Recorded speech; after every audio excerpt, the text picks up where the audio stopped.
kita juga dengar pernyataan dari Pak Pandan Ababan yang nyebut langkah Golkar dan juga PAN untuk nyebrang mendukung Pak Prabowo itu adalah langkah menuju ke tempat yang kalah. Karena narasi untuk menyatukan Pak Prabowo dan Gibran yang digadang-gadang akan jadi pendampingnya Pak Prabowo, itu udah hampir nggak mungkin. Itu gimana reaksinya, Bang? Ya wajar lah Bang Pandang ngomong begitu ya. Dia kan dukung Ganjar. Dia pasti akan bilang pokoknya kalau yang nggak dukung Ganjar kalah kan gitu.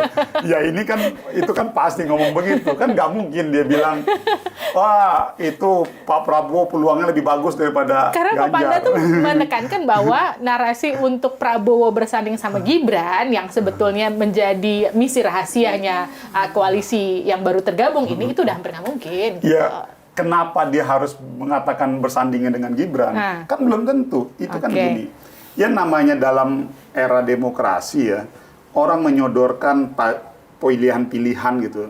Ada kandidatnya Mas Gibran, ada kandidatnya Pak Erlangga Hartarto, ada Mas Erick Thohir, dan bahkan muncul juga yang lain-lainnya gitu loh. Jadi kenapa nggak ada masalah? Kan akan jadi makin ribet untuk menentukan siapa yang jadi bacawa pres, yang satu setuju, yang satu nggak setuju, gitu nggak sih? Kalau mengutip kata-katanya Rocky Gerung, politik itu seni ilmu tertinggi dalam setiap ilmu, dalam ilmu-ilmu yang ada. Artinya mau 4 partai, 5 partai, Mbak Livi, ya ini adalah kita udah biasa kok membangun proses komunikasi politik ini. Jadi bukan sesuatu yang harus kita khawatirkan atau harus kita takutin. Justru ini kita jadikan sebagai kelebihan dan tantangan bagi kita semua untuk mengelola komunikasi politik di sesama ketua umum partai. Tapi gini, bukankah kalau orang bilang gini, makin banyak pilihannya makin bingung kita untuk milih, ya nggak sih?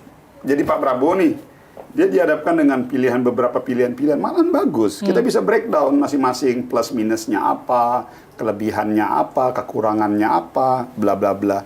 Ya kalau tanya ke kita hari ini, dengan segala argumentasi subjektif maupun argumentasi objektif, ya kita menilai the best couple in the world buat nanti the next calon presiden, presiden dan wakil presiden, yaitu Pak Prabowo dengan Pak Erlangga. Versinya Golkar. Ya itu dia. Karena kemarin saya Tapi ngobrol kan sama... ini berhak untuk di-challenge. Iya, boleh dong. boleh. PAN, ada Erick Thohir, bahkan ada muncul Mas Gibran. Nggak apa-apa di breakdown satu-satu, Mbak.